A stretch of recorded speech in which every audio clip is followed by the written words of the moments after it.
লোকসভা নিৰ্বাচন সমাপ্ত হোৱাৰ লগে লগে উপনিৰ্বাচনক লৈ পেলাই তৎপৰতা বাঢ়িছে বিশেষকৈ বঙাইগাঁও সমষ্টিত এতিয়া উপনিৰ্বাচনক লৈ পেলাই ব্যস্ততা বাঢ়িছে অগপৰ দলেও ইতিমধ্যে তেখেতসকলে প্ৰাৰ্থিত্বৰ সন্ধানত কেইবাখনো সভা দিয়া দেখিবলৈ পোৱা গৈছে আৰু তাৰ সমান্তৰালকৈ কংগ্ৰেছৰ মাজতো এতিয়া প্ৰাৰ্থিত্বক লৈ পেলাই যথেষ্ট চৰ্চা হৈ আছে আৰু ইতিমধ্যে 4গৰাকীমান প্ৰাৰ্থিত্ব প্ৰত্যাশী ইতিমধ্যে PCC লৈ তেখেতসকলে নিজৰ নিজৰ নামসমূহ প্ৰেৰণ কৰিছে মোৰ সৈতে বৰ্তমান উপস্থিত আছে দিলীপ ৰায় তেখেত মোৰ সৈতে উপস্থিত আছে আৰু তেখেত হৈছে বঙাইগাঁও জিলা কংগ্ৰেছৰ সাধাৰণ সম্পাদক আৰু তেখেতৰ সৈতে অকণমান কথা পাতিবলৈ যত্ন কৰিছোঁ আপোনাক স্বাগতম জনাইছোঁ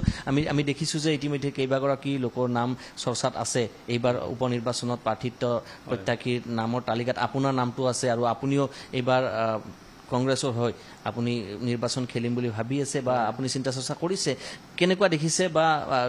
কি ধৰণৰ পৰিকল্পনা আছে আপোনাৰ লগত মই বিচাৰিছোঁ কেণ্ডিডেট বিচাৰিছোঁ এইবাৰ আমাৰ বঙাইগাঁও 18 নং সমষ্টিৰ যে আজি 8টা পিৰিয়ডত আজি এজেপি দখলত আছে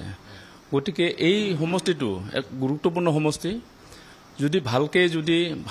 ভালভাৱে যদি কেণ্ডিডেট দিয়ে তেনেহ'লে নিশ্চয় ইয়াৰ প্ৰত্যুত্তৰটো দিব পাৰিব আৰু আচ্ছা আপোনালোকৰ এতিয়া নিৰ্বাচনৰ প্ৰক্ৰিয়া চলি আছে আপুনি ইতিমধ্যে নিৰ্বাচন খেলিম বুলি ভাবি আছে আমি দেখিছোঁ যে কংগ্ৰেছৰ কেইবাগৰাকীৰ নাম ইতিমধ্যে তেখেতসকলৰ নাম চৰ্চাত আছে জ্যোতিৰ্ময় বৈশ্য হওক গিৰীশ বৰুৱা হওক কেইবাগৰাকীৰ নাম চৰ্চাত আছে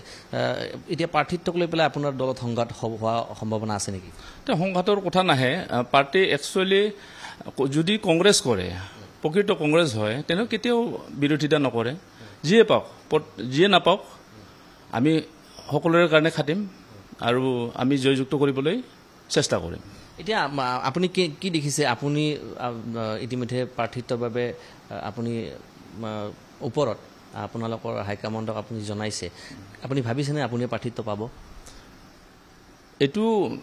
APCCৰ ওপৰতে নিৰ্ভৰ কৰিব আৰু তেওঁলোকে প্ৰত্যক্ষ কৰিব যে কোনজন কেণ্ডিডেট দিলে আমাৰ বঙাই সমষ্টিত জিতিব পাৰিব আপুনি যদি টিকট পায় কি ধৰণৰ পৰিকল্পনা থাকিব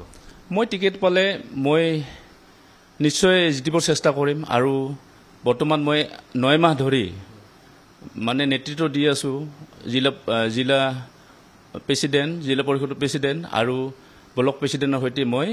গোটেই গাঁৱত মিটিং পাৰ্বণ কৰি আছোঁ আৰু নিশ্চয় ভাল হ'ব জিতিব পাৰিম আমি দেখিছোঁ যে এইবাৰ লোকসভা নিৰ্বাচনত বঙাইগাঁও সমষ্টিত ৩৮,০০০ ভোট পাবলৈ সক্ষম হৈছে কংগ্ৰেছ দলে আৰু ফণীভূষণ চৌধুৰীয়ে প্ৰায় ৯৮,০০০ ভোট পাবলৈ সক্ষম হৈছে এটা বৃহৎ ব্যৱধান আমি দেখিছোঁ তো তেনে ক্ষেত্ৰত অগপৰ দুৰ্গ ভেদ কৰাৰ বাবে কি অস্ত্ৰ থাকিব আপোনালোকৰ হাতত চাওক আমি এই দুৰ্গটো দখল কৰিবলৈ হ'লে আমি হাতী ধৰিব লাগিব যেনেকৈ লহ দি লহ কাটে ঠিক তেনেকৈ আমি হেৰি কৰিব লাগিব আগুৱাই যাব লাগিব আৰু দেখিছোঁ যে আজি ৩৮ বছৰে ৰানিং ৩৮ বছৰ ৪০ বছৰ 8টা পিৰিয়ড এই 8টা পিৰিয়ডত জনগণ ভোটাৰে ফেড আপ হৈ গৈছে তেওঁলোকে বিচাৰিছে যে নতুন চৰকাৰ নতুন এজন MLA বিচাৰিছে নিশ্চয় ফলৱতী হ'ব জনসাধাৰণে যিটো বিচাৰিছে সেইটোৱে আচ্ছা বিসম্বাদ আপোনালোকৰ নহয় বুলি কয় কিন্তু আমি দেখোঁ যে কংগ্ৰেছত বিসম্বাদ নতুন কথা নহয় এইবাৰো আমি দেখিছোঁ যে বহুকেইগৰাকী প্ৰাৰ্থিত্ব প্ৰত্যাশী আছে তো আপুনি ভাবিছেনে যে বিসম্বাদ একেবাৰেই নহ'ব চাওক মানে বিসম্বাদ কৰা মানুহ আছে বঙাইগাঁৱত আজি ইলেকশ্যন হ'লে 1 মাহ আগত এণ্ট্ৰি হয় কিন্তু APCC তেওঁলোকে জানে কিন্তু তেওঁলোকে বা কিয় তেওঁলোকক প্ৰাধান্য দিয়ে সেইটো ক'ব নোৱাৰোঁ মই এইটো সেইকাৰণে কৈছোঁ মই APCCয়ে আমাৰ বঙাইগাঁৱত আহি কাক কেণ্ডিডেট দিব লাগে কাক প্ৰাৰ্থিত্ব দিব লাগে এইটো ভালকৈ চালি জাৰি চাই প্ৰাৰ্থিত্ব দিব লাগে ফাৰ্ষ্ট ইলেকশ্যনত একচুৱেলি হয় চিলেকশ্যন তাৰপিছতে ইলেকশ্যন হয় গতিকে মই ভাবোঁ যে বঙাইগাঁৱত এইবাৰ APCC ওপৰ মহলে ভালকৈ চিলেকশ্যন কৰিব আপুনি খেলিবৰ বাবে সাজু মই সাজু আৰ্থিকভাৱে আৰু সামাজিকভাৱে গোটেইফালে মই সাজু আছোঁ টক্কৰ দিবলৈ একদম পূৰা সাজু ময়েই পাৰিম এয়া দেখিবলৈ পাইছে দিলীপ ৰায় আৰু উপনিৰ্বাচন সন্মুখত কংগ্ৰেছৰ দলৰ ফালৰ পৰা ইতিমধ্যে কাক প্ৰাৰ্থিত্ব প্ৰদান কৰে সেয়া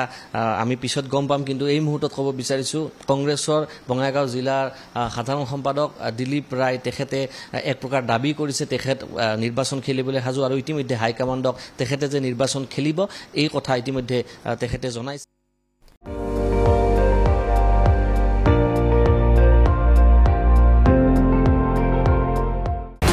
আপুনি চাই আছে ND24 সৰ্বশ্ৰেষ্ঠ নহয় সৰ্বোত্তমৰ দৌৰত